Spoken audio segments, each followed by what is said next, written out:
So, California Speedway, now known as Auto Club Speedway, is a 2-mile, low-bank, D-shaped oval located in Fontana, California. Started racing in 1997. It is 47 miles east of Los Angeles, near the former locations of Ontario Motor Speedway and Riverside International Raceway.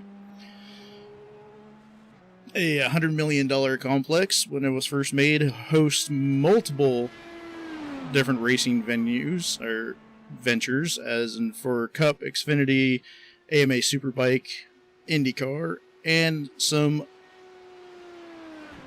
SCCA races.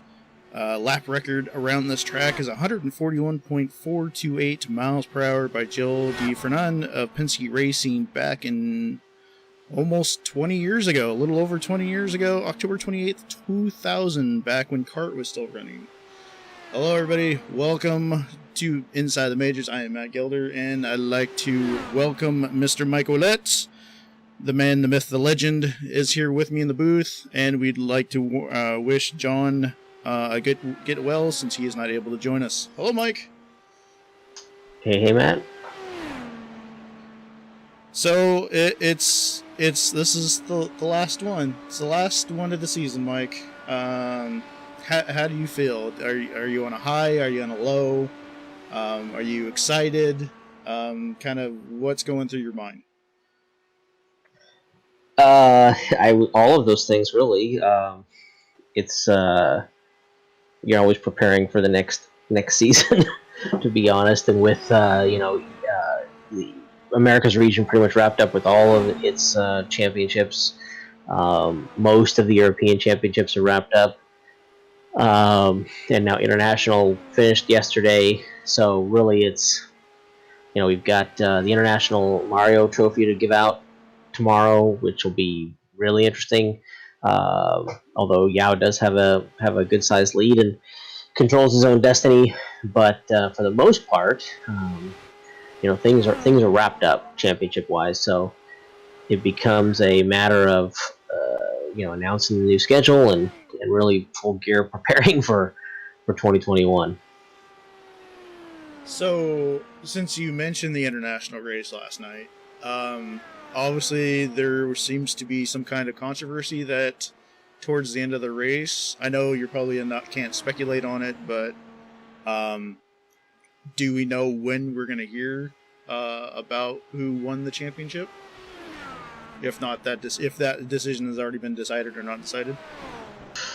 Has not been. The committee has already been discussing it. We're in kind of formal review stage, and still have a couple of guys to look at it who have not made any comments whatsoever yet. So it's to be determined. It was it was exciting as all get out. Great race. Came down to two guys, and literally between Cam and Will, one position was all it took. So if Cam won, he won, or not won, but just finished ahead of Will, he would win, and if Will finished ahead of Cam, he would win. So we kind of knew that the whole time, and it was a great race. Unfortunately, had an incident towards the end, and now it's in the hands of the committee and the officials to make a determination on what penalty is deserving. And you hate to see a race, let alone a championship, come down to an official's decision. But that's where we're at. Yeah, I actually missed it. I didn't watch it last night, but I did get up and watch it today. It was a heck of a race, especially the last 100 laps. That was an amazing race, even down the last 5 laps, last restart. It kind of sucks to have a championship come down to a marshal's decision. But all in all, I thought it was a very good race. It was a very exciting race. Congrats to Daniel on his win. Spoilers if you have not watched it. It kind of sucks to have that come down to that, but hopefully the right decision comes down, I should say. It's about all we can really say without having the decision made. Right or wrong will be in the eyes of the beholder. To be honest with you, people can see it different ways for sure, and it's just going to be we'll make the best decision that we can, and number two, we want to make the best decision that something that we can use as a precedent, so to speak, for future decisions of the same. Um, and we want to feel good about it, feel good about the decision that we've made. And again, we don't want to be the deciding factor in a championship, and so we want to make sure that we're cognizant of that too. That it's able to be played out on track as much as humanly possible. And again, that's just it's further justification for why you might want live stewards and live officials. And obviously we're going to have live officials in all of our splits next year. That doesn't mean that they would necessarily make this judgment call in real time. We're not asking them to do that yet, but it could be a situation where in hindsight, had we done it differently, that a live steward could have noticed the infraction, because there clearly was an infraction. That's not in debate. Could have noticed the infraction and required that the position get given back, that it was a redress in real time, and therefore sort of a reset, and then you keep fighting it out. As it is, no way to do that, and so past is past, and therefore you're rewriting history one way or the other, and that's the bad part. Yeah, I agree with that. Seems like this year we've had there seems to be a lot of those learning moments that the competition committee has had to kind of figure out and trying to play devil advocate for both sides. It seems like there's few incidents that we had at Indy. There was incidents that we had at beginning of the year with Daytona. I think we had one with I'm blanking the TCRs. But yeah, it seems like this year more than any, this year seems to be of, hey, we should this is what happened, how should we look at it, kind of types of situations. Sure. Yeah, I don't know if it's more than normal, but it definitely seems like it's been plenty. Indy's a good one. I remember that one well. There was a lot of controversy over that, and a lot of people kind of saw it both ways, and we had a long discussion about it. So that's a good one to bring up, because certainly plays into our thought process. Yeah, no, but it's one of those. You're gonna have. I shouldn't say we. It's gonna have to. Situations are gonna have to come up that it's a learning situation, that there's two sides to every story, and it's like with the evidence presented from both sides, how do we do this? And then how do we learn from it, and then work on, if this happens again, how do we do it's the same or different? But that's just with any racing, any type of racing. That's just going to happen. It's just one of those things. It's, hey, here's the rule, but this person didn't exactly break the rule, but they kind of did, but didn't kind of. It's just going to happen. But it seems, yeah, to me, it seems like this year seems to have had more of those than any other years in the past. Yeah, it could be, and you're right. Everybody. I mean, it's like overwhelming. Wants you to have a set of rules, and for you to be able to follow those perfectly. And that is really nice in theory, but I don't care how well they're designed. I don't care how well it's built, how much thought has been put into it. There's going to be times that you have to apply human judgment to something, that something just doesn't match up. And there is, I've had this conversation with people millions of times, but there is the letter of the rule, and then there's the spirit of the rule. And I would say most people, when it comes to these type of competitions, really prefer, or in their minds anyway, prefer letter of the rule judgments. And I'm just not that way. And as a committee, that's just not the most important thing to us is what was the spirit of the rule? What was it attempting to achieve? Did it achieve that? Was there a better way to achieve that? And what was again, was the spirit of the rule followed or broken? And we kind of, that's the starting point of the conversations. And sometimes the letter of the rule needs to be tightened up because there was confusion, and sometimes it needs to be loosened up because it doesn't give us enough wiggle room. And that is an always evolving process, always, and never going to make people 100% happy. Guarantee you we piss people off with decision here, decision there. This weekend will certainly, no matter what way you go, doesn't matter. There will be a faction that is upset and a faction that is happy, and so that can't be something that we think about. We just have to think about what is the best thing for the series long term. What is can we apply the spirit of the rule to the situation and make a judgment call based on that? Yeah, I agree. And to bring the folks to the track, we got Mr. IndyCar himself, Richie Hearn, is actually on track making a qualifying attempt. I know he was having family time and wasn't sure if he was going to make the race, but he looks like he at least attempted to make a lap, so hopefully he will be within the time so he can make sure he's on grid. Daniel said that the last 15-20 laps of that race was quite a show. I agree. That was very hair-raising, those last 20 laps of the international split. I can only imagine what Euro and Americas are going to do, because I wouldn't say the talent, but just the drive of some of the guys on the oval and some of the way the cars are set up. Like, I've seen a bunch of different driving styles already in practice with the Indy car on the oval. So it'll be interesting to see what's going to happen with Euro and America. Yeah, I mean, not quite as much at stake for the most part. I mean, Euro still has the title to decide, but it's not so close that a similar situation is going to arise. Really, Ross or somebody else only has a shot at it if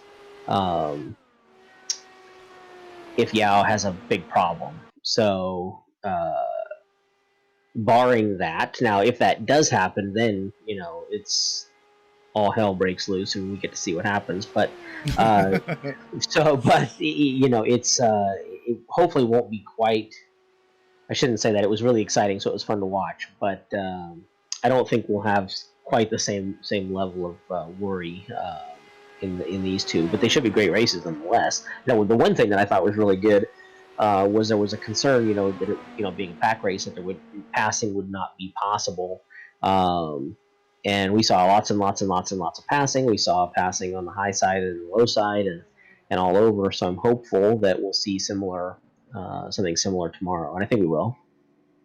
Oh yeah, I think this track brings out it's a pack racing track, especially with the Indy cars, but it's so much room to pass, and you can pass just about anywhere you want. So yeah, it's quite fun. The international race proved it. It was yeah, you could pass literally anywhere you wanted to, as long as you were safe enough. I'm going to use safe in quotation marks kind of thing, but it's a fun track. This is a fun combination.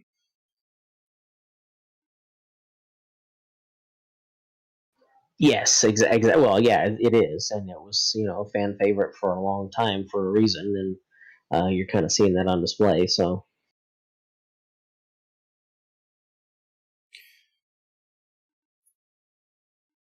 So now, with the end of the season, we have M-Tech coming up.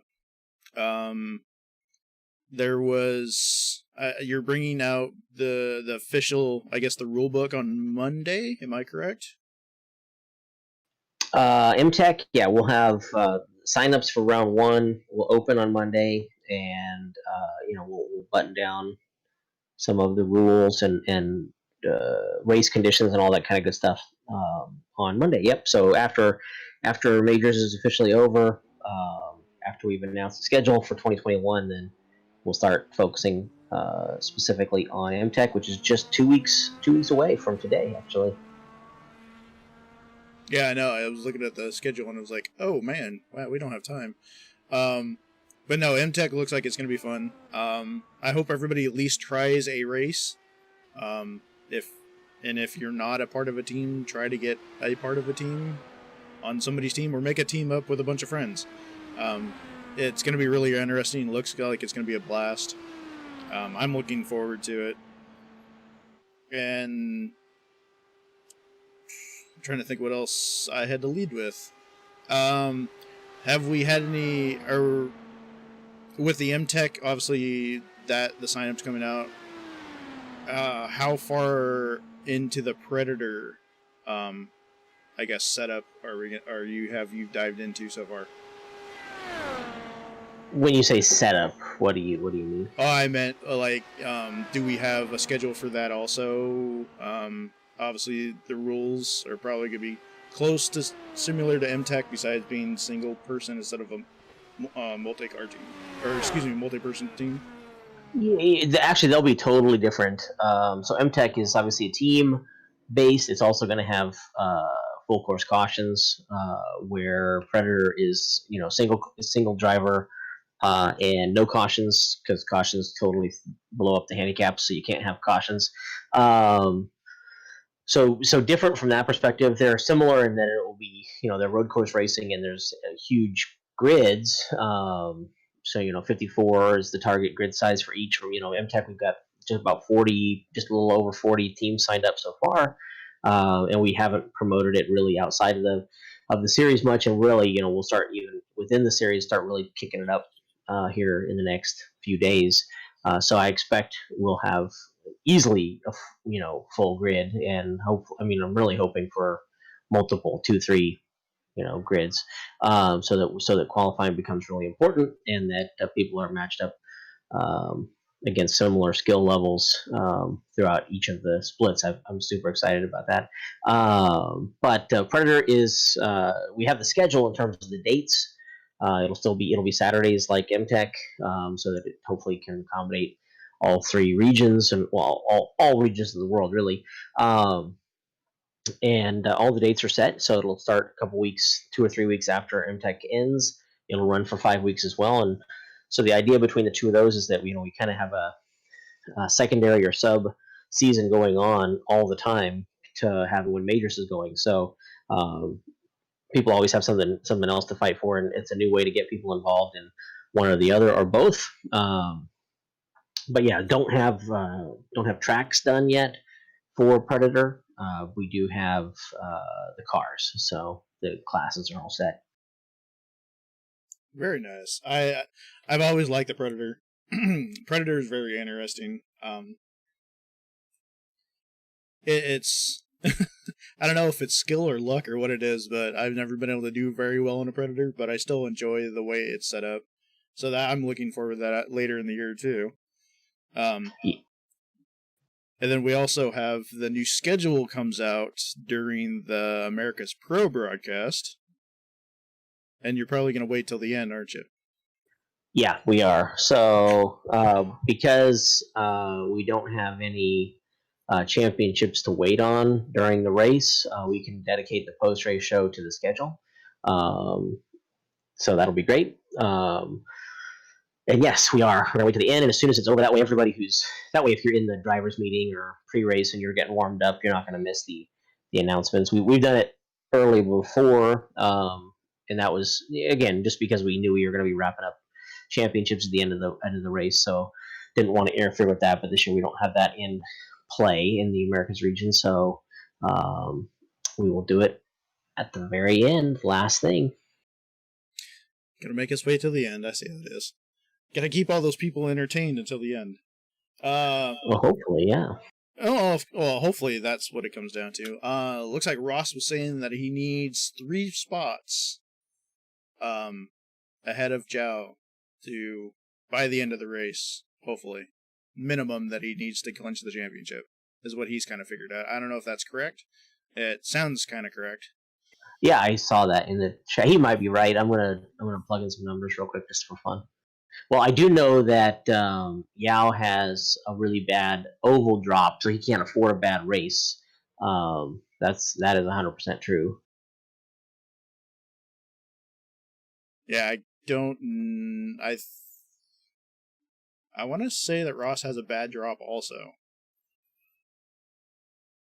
From talking to him earlier, but I'm His not 100% bad drop sure. was on road. Oh, If okay. I'm almost 100%. Yeah. So Yao's oval drop is 10 points. So it's a non-classified finish.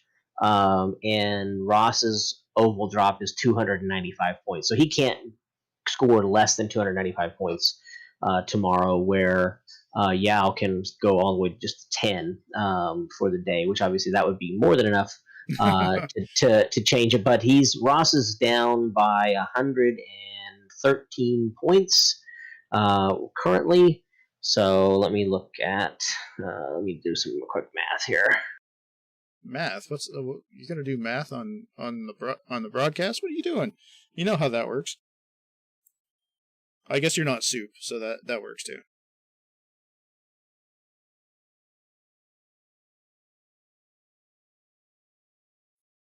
Possibly 5. Well, Michael do it real quick. He's really good at it.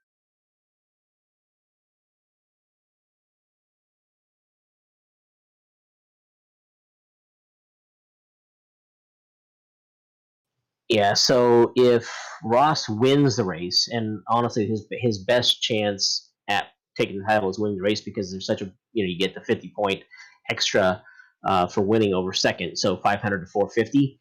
So that's a critical part of this whole thing. But if he wins the race and Yao finishes fifth, then Ross would lose by 3 points.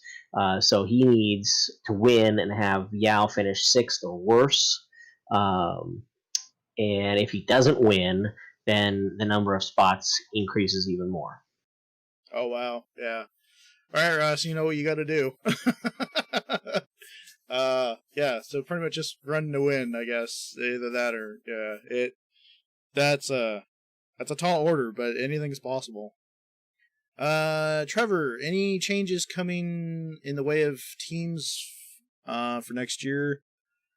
Like 6 pro drivers between Link Pro and Sportsman teams, or things changing to the new MTech style driver values? Yes, the short answer to that is yes. Driver values will definitely, we want to utilize those across all series. They will always evolve. So the 3000 that sort of separates pro and am in the most recent driver value, I expect that to stick for major series next year, for that to be the breakdown. But that doesn't mean it can't evolve. We also, I think we talked about this last time, with some drivers may want to petition their way up or down based on iRating or driver value rating. So you may have a driver that's rated as a silver who would like to race pro. This year, we've allowed anybody who wanted to race pro to race pro. They just can say, I want to be in the pro. As I think we talked about last time, that was a bad idea for a lot of reasons. And the reality is, we saw a lot of folks that did that not stick with the series, because you mentioned it was, they came in, they wanted to get on a broadcast, they wanted to be in the quote unquote pro division because it sounded better, I guess. Right. Yeah. And the be on TV. Yeah, exactly. And they didn't have a lot of success with that, and that was bad. And it's not, if they do make the field, it's not really great for everybody. We had, to be totally honest, we had multiple times in America's Pro, just use that as an example, where you'd have Pro 1, and then you'd have Pro 2, or even Pro 3, and sometimes Pro 2 or 3 was really not as competitive or even as fast as Sportsman 1. Well, that doesn't make any sense. So the way we are going to do it this year is we're going to use the driver values, and we're going to use the iRating breakdown within those driver values to establish what division each driver is in. So instead of you signing up saying, I'd like to be in pro or I'd like to be in sportsman, you won't even choose your division. We will choose it for you based on that information. Now, if you see that you have been classified as a pro, or you see that you've been classified as a sportsman, and you would like to potentially petition away from that, you can. And we may have some time trials, or we're going to call it winter testing, available to people to kind of prove their speed in multidiscipline. And go from there. And obviously, if we have anybody that sandbags that scenario, to get into sportsman, that person would be disqualified from the series and booted out forever, because that's not the spirit of what we do. We don't want somebody, purposely trying to tank how their performance so they can race in sportsman. We want people to Oh, race all right. yeah. I better take the sandbags out then. There you go. We want people to race where their skill dictates, because we feel like that is the most enjoyable experience for all participants, right? I mean, and in fact, if we get enough participation, and certainly in Americas we expect that to be the case, and hopefully in Europe, and hopefully in an international, we get enough people signed up of various skill abilities, and because we're going to be doing the assigning of division, that we actually will have, instead of having like 2 or 3 sportsman splits, which we still could have, but we would actually have 2 sportsman divisions, meaning you might be sportsman silver or sportsman bronze. And if you're sportsman bronze, then you never race in a sportsman silver race unless there's not enough drivers. And if you're sportsman silver, you never race in a bronze. And the point of that is to have it, and again, another championship where people are going to be racing against similar people, kind of going back to that whole theory of trying to get you to race against the same people as much as possible, and feeling like you've got a reasonable chance of success. We want as many people to feel like they've got that chance of success. I think that's what keeps people hanging around, sticking around. The more successful you are, the more you'll participate. The less successful you are, the less you'll participate. That makes absolute sense. And if we have the numbers, then that'll work. If we don't, then it won't, and that's okay. And that's another reason why we're not going to take division requests on sign up, because we don't even know if we'll have the numbers for the sportsman bronze in each region yet. That's our hope, though. So that's a very long answer to Trevor's question. The second part of that, with regard to the teams and the number of drivers in the teams,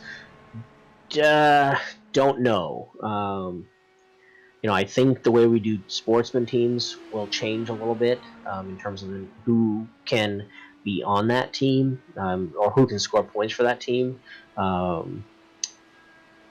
And I think 5 is the team size, but to his specific question, the linked drivers, it's an interesting idea. One of the things that we've allowed for the last couple of years, which the intent of it is really, really good, is the idea that we realize that we're all sort of hobbyists and enthusiasts and amateurs, and this isn't our livelihood. And so to be able to keep your team intact by switching drivers in and out, by having a junior team or whatever, I think has been good, in theory. What has not been as good in practice has been the number of teams that actually take advantage of that. And so you've got a few teams, certainly Kinetic, UDOX to a degree, but a lesser degree than Kinetic, and a couple of others who really have done a nice job of shuffling their team members. And instead of being something that would balance the field, it actually has created more imbalance. So, that could be just an education thing, promotion thing, or it could be a change thing. So those are things that haven't been officially decided. Okay. So hopefully, Trevor, that answers your question to Mike's degree. Hopefully, you kind of got the gist out of it. It sounds like it's worth the change. I think we needed the change, honestly, but it'll be interesting in how it shapes the teams, with MTech coming up, and then with when that rolls over to majors for next season. I think it'll be for the good of the series more than anything. And it's nice to actually see guys actually move up from sportsman to pro and actually have shown how fast they've gotten faster and faster over half a season, quarter season. all the way looking from start to finish, going, "Wow, they've improved immensely, and they're worth it moving to pro." Yeah, I totally agree. It's obviously not a total relegation promotion system, but there's an element of that, and I think that's cool. Um, and obviously, would love to see that continue to be. To be honest, with the locked in drivers, the 15 lock ins, that starts to become more and more of what we're doing, and yeah, we could get to the point where that's even more solid than that, and you really have to fight your way into the top split. Now, the balance there is, of course, if you put 90% of the field locked in to any split, then it's could be discouraging for new people to come along. Now I realize that some of the current members or current people who are doing it, or people who are locked in, may not see the problem in that. They may think that's great, and I can appreciate that, but that's I don't think we'll probably ever go that strong. But it is good to see people not have to, but able to work their way up. Yeah, and with the 15 lock-ins also, it makes it more competitive. You get instead of, like we've noticed towards the end of the season, that a lot more people are trying to strive for Q1 instead of, you only get a handful of the same guys that do the Q1 and be like, okay, everybody else is like, oh yeah, well, we'll just wait till the later half of the week. Or next season, it seems like that Q1 where everybody's going to be in there fighting, because that's what it's going to take to get into the show. I won't give any spoilers on that. Oh, come on, Mike. You gotta give us something here. But there are spoilers to be given. They just won't be. Oh, you heard it here first. Mike's holding it close to his chest. You just have to wait until the end of the night tomorrow night. Hopefully by then, or after then. You might wait until next month. Who knows? Yeah, it won't all be revealed. Every little last thing. And to be honest, not only that, but not everything is done and dusted.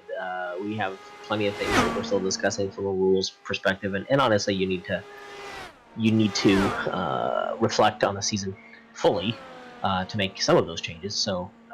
Or not make those changes as it would be. So yeah, I don't want to. We don't need to rush anything. We got a good 2 months. So yeah, no.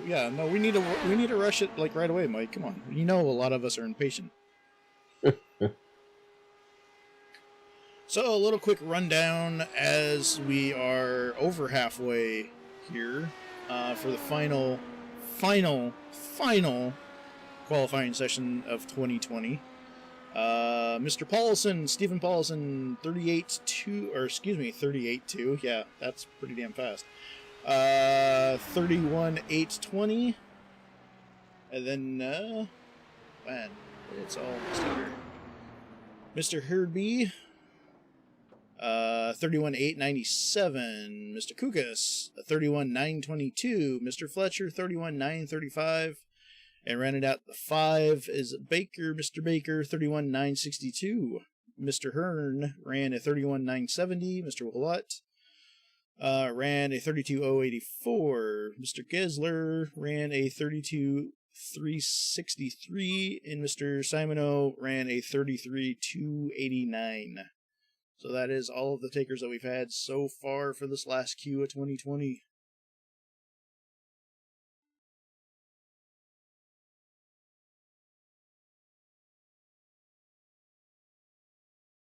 yeah, we've got depending on how this is obviously the last session, but we've got some potentially awkward numbers in most of the splits for tomorrow. They're all above that 33 potentially, but if they're just barely over 33, we're probably just going to stick with the one. It would obviously not be a lot of fun to have 15 and 16 or something like that. Right. And it's the majors. It's always awkward. Hey, now. 2 point. Just 2 point. Yes, Mark, you need to get out there and requalify.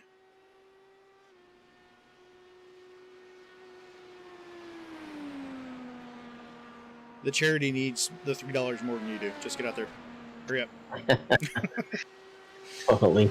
Yeah, it looks like Euro will have 34 in Pro, 20-ish, 21. I think 21 in Sportsman, so that's not bad. America's, yeah, like could be like 35. I guess that's okay. And America's Pros, where it's really like we got one. I guess they could be as much as say 30, probably 4 or 5 as well. So again, that's all going to be fine. It'd only be my second attempt. That's fine. It's only $3. Just get out there. You can't drive any worse. Your time can't go down.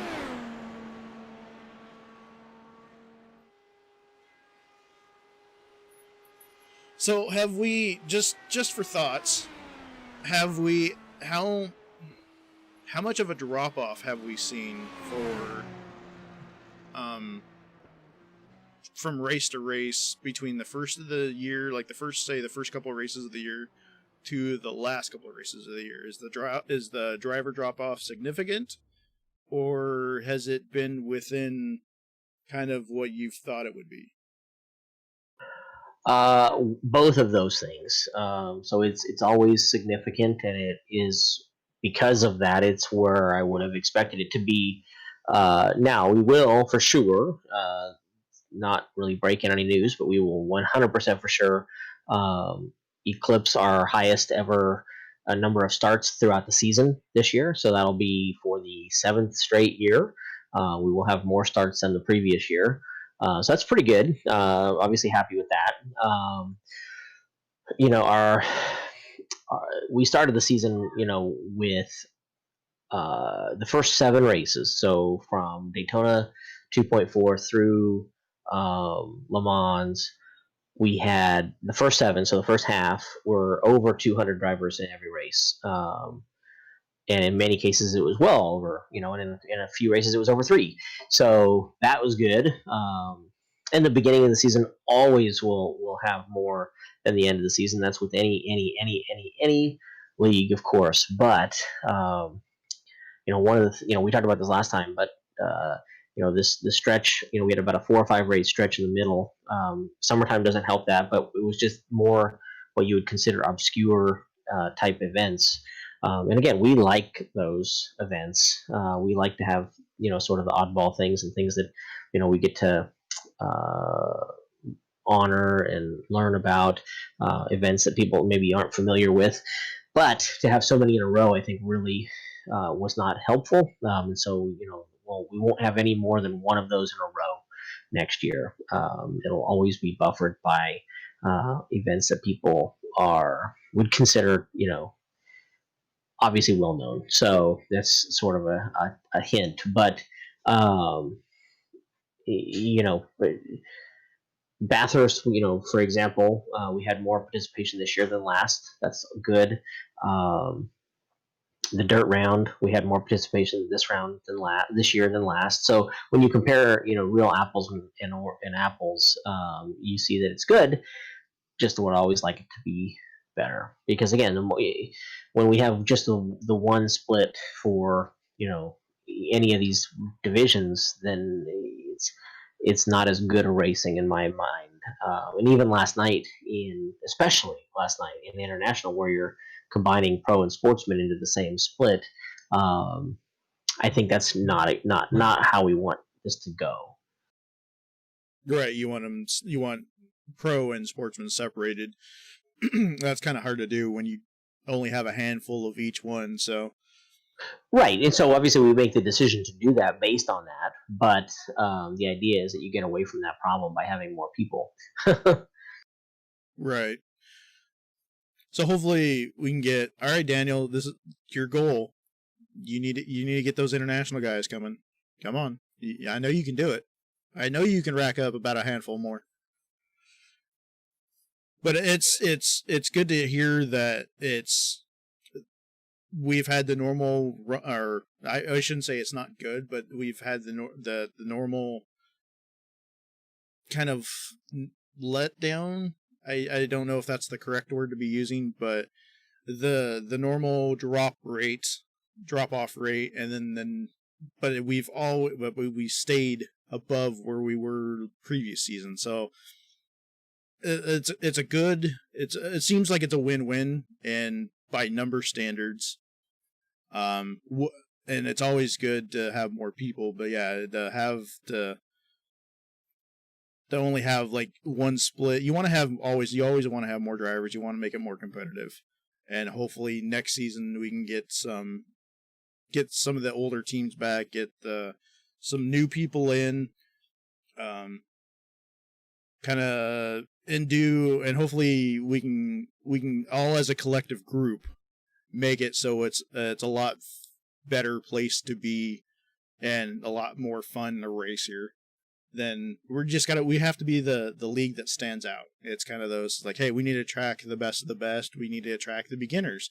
We need to attract everybody in between. We need to prove that this is the place to be.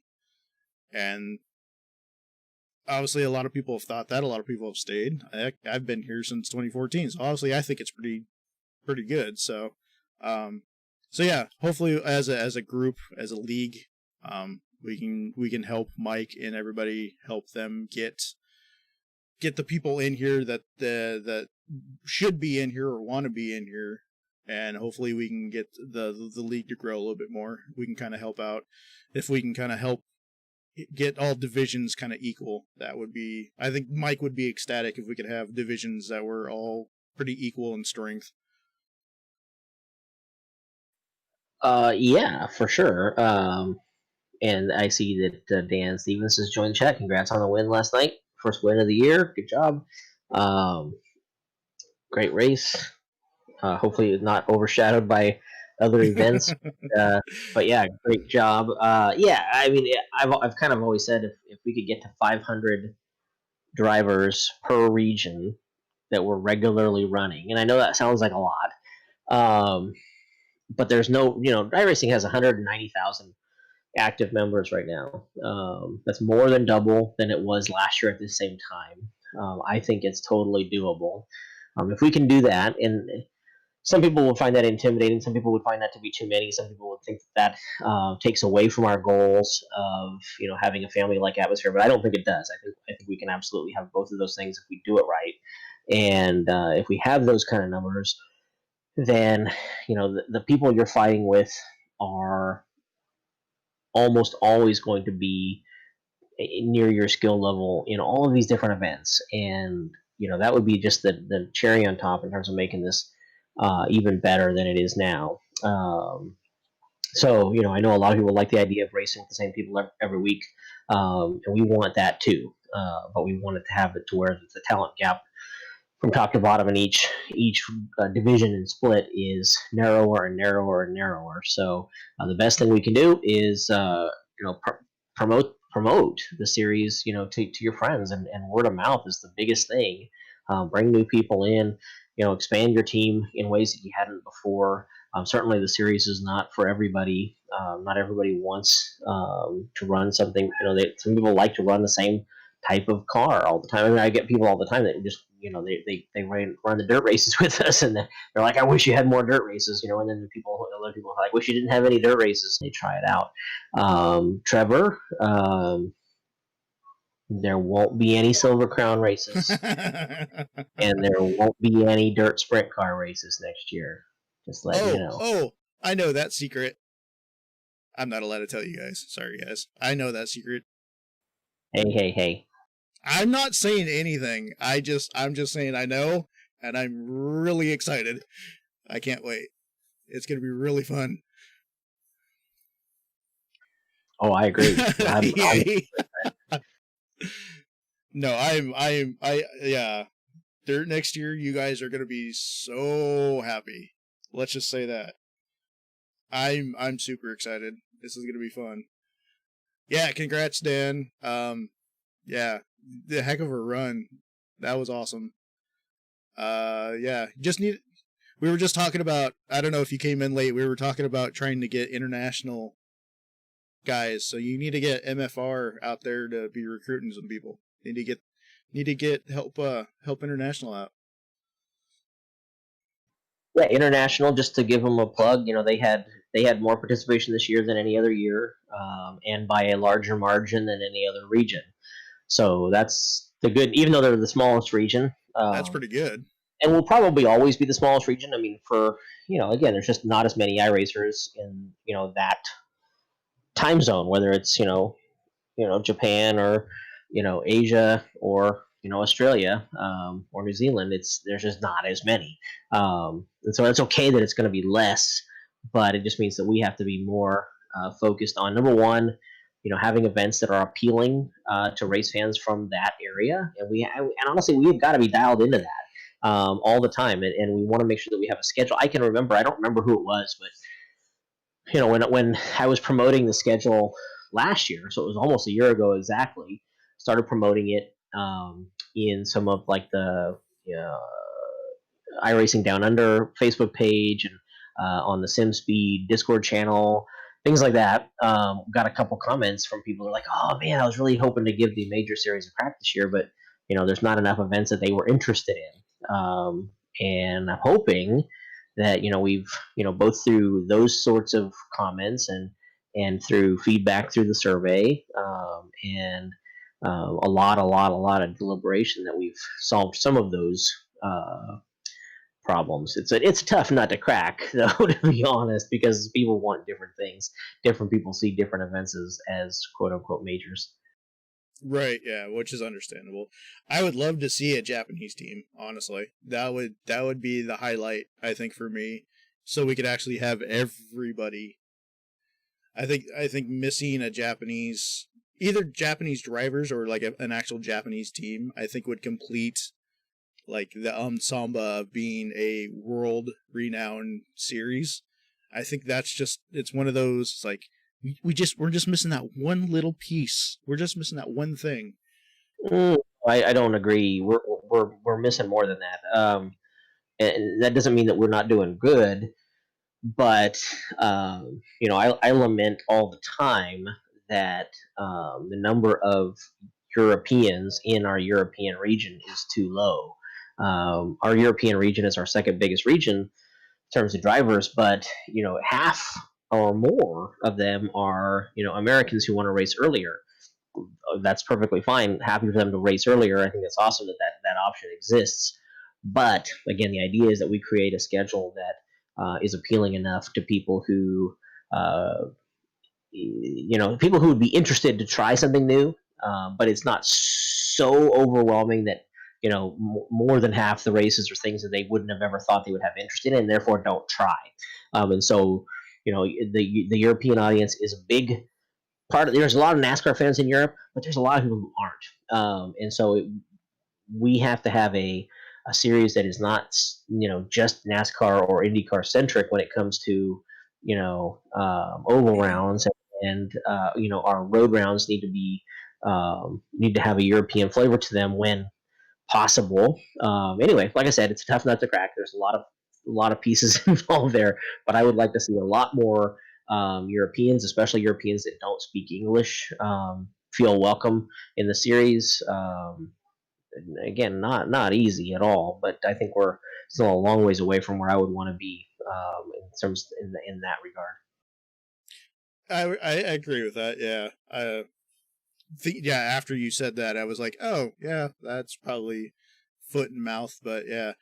Oh, it's not foot and mouth. I mean, you're right. I mean, we have basically no Japanese presence, so you're 100% correct on that. But I think I've worked really hard um, on the Australia New Zealand relationships and connection, and honestly, SimSpeed, Jay Kennedy, that whole team does an amazing job helping promote us, and I think that's been really cool. And I think that we can continue to build on that. And there's like 5 or 6 thousand Aussie sim racers, and there's no reason that we can't have 200-300 of them every week. Oh yeah, I totally agree with that. And hopefully that happens next season or within a year or two. Hopefully that works out. Daniel just said that his German brother-in-law and his team joined MTech. So hopefully, with them running MTech, they'll notice how how well things are done here, and they'll like it enough that they'll come back and actually run the majors in 21. So Exactly. hopefully with the MTech and the Predator, that helps draw the people in that want to be here or actually make it. So it's like, hey, this is kind of cool. What else? We've done one series here. What's the next thing we should try to do since we're here? Yeah, you're right. Exactly. That's part of the strategy is to things that people are appealing to people, and that isn't there is no barrier to entry in terms of interest, and then all of a sudden they're like, oh wow, this is really well run. So therefore, their resistance to trying something new drops. That is absolutely the goal. You're right. Yeah, I agree, Dan. Yeah, MTech will be good for majors. Yeah, I 100% agree with that. Well, we have about 3.5 minutes left. Is there anything, Mike, that you can think of for the end of this show, this very, very last show of 2020, unless we come back for MTech? uh, well, yeah, well, sure. So on the podcast, with regard to the podcast itself, so we have, as a lot of people know, this has been a a labor of love for folks like yourself, John King, and others. But there have been times that logistically we haven't been able to do it or whatever. I am absolutely. I feel like the podcast is a hugely important part of information dissemination. People like to consume things differently. So some people like to hear it like this, other people like to see it written down, other people like to see it on a YouTube video, whatever. But I think, and John and I have talked about this a little bit. I've sort of hinted at it, but I would like to do a weekly or every other week podcast, but in true podcast style. So, just audio. Don't have to worry about logging into a session. And the reality is that as this has evolved, and we didn't know what it would look like when we started, but we don't focus that much on what's on track. To be fair, Track? What's that? and it, What? and it exactly, and it becomes more of a BS session about the series, and I think that's great anyway, and I think that's what people want to hear for the most part, anyway. And so my kind of and again, I'm saying this so that people watching can give feedback, but I would like to do an audio podcast at least a couple times a month minimum. Sort of, middle of the week, maybe Wednesdays. I don't know. I'm making that up. And have it be a true Q&A. We might do it even in Discord where we could have people, listen in like the driver's meeting, and then pull in folks for questions, guests, all that kind of stuff. Anyway, love to hear people's feedback on that. But for me, the idea is not just to have me or you or John or whoever, running off at the mouth for an hour, but to get to know, the individual players in the series, whether it's, yeah, I would love, we've really talked a lot with, GSRC and SimSpeed about collaboration next year. Maybe have some segments where we have, Reese Gardner and Joe Peak in a podcast, where they both, obviously know the series real well from their own regions, and then having them discuss the drivers back and forth, have some of the lead drivers in for a more long form interview as opposed to the post race stuff. Obviously talk about rules and schedules and all that kind of fun stuff too, but really get to know the drivers a little bit more, get to know the people behind the scenes a little bit more. Anyway, so that's what I'm looking forward to is a little bit of a renewed and revised podcast format for next year, and I'll have an article about this, but for those who don't know, we basically have our broadcasting lineup set up for next year. We will be broadcasting the European region sportsman division. So that'll be new. We'll continue to broadcast the American sportsmen, and we don't 100% have them locked in as far as who's going to be doing that, but I think it might be Race First, who's did the last race at Bath first. We'll see. But the big news is the GSRC is going to be doing both the Americas and the European Pro. And SimSpeed will continue to do International Pro. So, and the idea there is just to create more cohesion between the broadcasters so that we can have stories that cross over regions and, like I said, create rivalries and just excitement that way. Yeah, so you guys get a lot of stuff to look forward to, especially towards MTech, Predator, and then into next season. I would love to do the podcast. I think the podcast to where we could sit down every other week. I think that would probably be the best, would be every other week or even maybe once a month.